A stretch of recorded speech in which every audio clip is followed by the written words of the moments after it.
السلام عليكم، كيفكم؟ شو أخباركم؟ معاكم لبيبة من قناة بوك أند كرافت. واليوم جايبت لكم رواية رح أحكي عنها لأول مرة بالقناة، اللي هي رواية شرف لإليف شفاق. قبل ما أبدأ أحكي معلش استحملوني، رح أحكي شوية عن الجزئين اللي بين إيدي بالغلاف. أول شيء أنا شريت هاي رواية شرف اللي باللون الأحمر أو بالغلاف الأحمر بال 2014، ولما قرأتها كنت جدا مستمتعة فيها لحد ما وصلت للصفحة الأخيرة واكتشفت إن هي عبارة عن جزئين مش جزء واحد، فكان بالنسبة لي موضوع صدمة.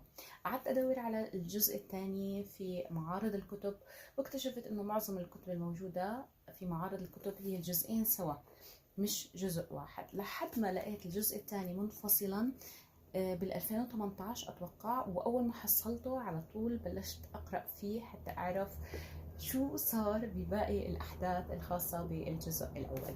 بس انا حبيت اذكر هذا الاشي لانه في مراجعات على الجود ريدز بناء على قراءة جزء واحد فقط من القصة، واعتبارها هي القصة كاملة، لأنه ما في أي إشارة على الغلاف إنه هذا جزئين مش جزء واحد. يعني بس اللي بينتبه أو اللي بيتبع لعدد الصفحات بيكتشف إنه هذا منقوص وجزء واحد فقط.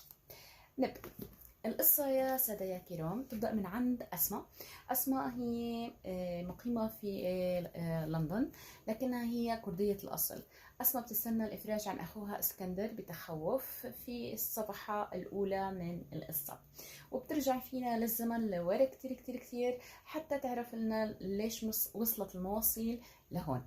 لما بتيجي بتفتح الكتاب رح تكتشف ان الكتاب ضارب كله عن قفزات زمنية، يعني الكاتبة ما سردت الأحداث بشكل متسلسل على الإطلاق، كانت مرة تاخدك لقدام وترجعك لورا. طبعا أسماء اللي عم تروي لنا القصة.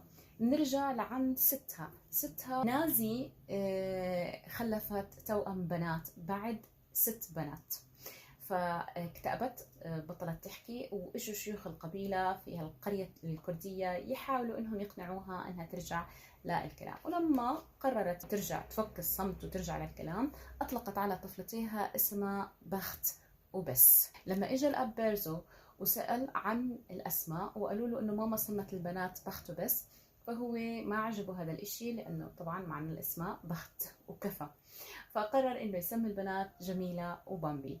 بامبي هي البنت الكبيرة، وجميلة اللي هي البنت الأصغر.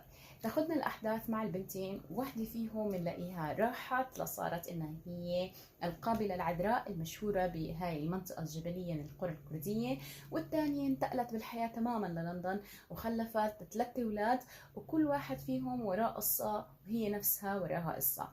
صح ممكن تلاقوا الأحداث هيك شوية، الأختين متطابقتين تماما، مترابطين جدا، وحتى حياة القابلة العذراء هي كانت مليئة جدا بالإثارة.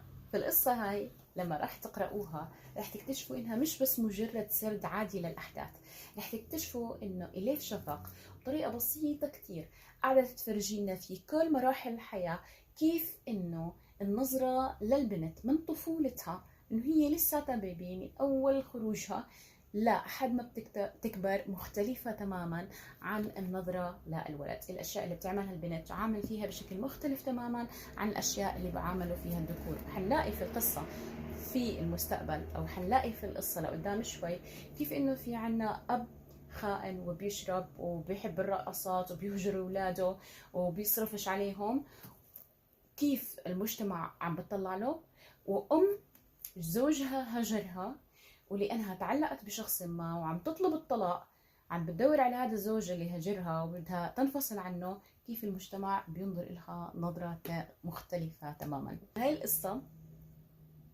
مكتوبة بطريقة كتير كتير سلسة، رح تتعلقوا بالشخصيات، رح تمشي معكم ركض، رح تلاقوا حالكم عم تاخذوا كتير منها اقتباسات. غير عن هيك انه حتى الشخصيات اللي فيها مميزة جدا، يعني سواء شخصية الياس الطباخ اللي ما بيستخدم أي معدن، يونس الولد اللي كان شوي غريب، في عنا شخصية بتلتقي باسكندر بالسجن، نسيت شو اسمها، بس هي يعني شخصية أشبه للصوفية تماما، تختلف عن الإشي اللي لما قلت لكم لما قرأت لنجيب محفوظ اللص والكلاب. لا لا لا، هون الشخصية الأسئلة والإجابات تبعتها عن جد غير شكل. غير عن كمان شخصية زوج أسماء، توقع اسمه خالد، وهي شخصية فلسطينية رائعة من الآخر جابتها الكاتبة. فالكتاب جدا ممتع. الكتاب برشحه لكم بقوة. شو ممكن أحكي عنه نقاط ضعف؟ الترجمة ممتازة، لكن يمكن نقاط الضعف او مش نقاط ضعف، يعني السلبيه الوحيده اللي ممكن اخذها على الكتاب اللي هو لما اظهر رجال الدين بطريقه معينه، وهي طريقه سيئه طبعا. مش لانه ما في الواقع والحقيقه رجال دين سيئين، في رجال دين سيئين، لكن الادب عم يظهرهم بكثافه اكثر مما عم يظهر رجال الدين العاديين. فيمكن هذا الاشي شوي ازعجني بالكتاب. غير هيك انا حسيته كتير حلو. نهايته يمكن كانت متوقعة إلي، بس برضه كنت مرتاحة لها، فبنصحكم انكم تقرأوا وتستمتعوا فيه. اشوفكم على خير، سلامة. الفيديو الجاي ضلوا ايجابيين، حققوا احلامكم.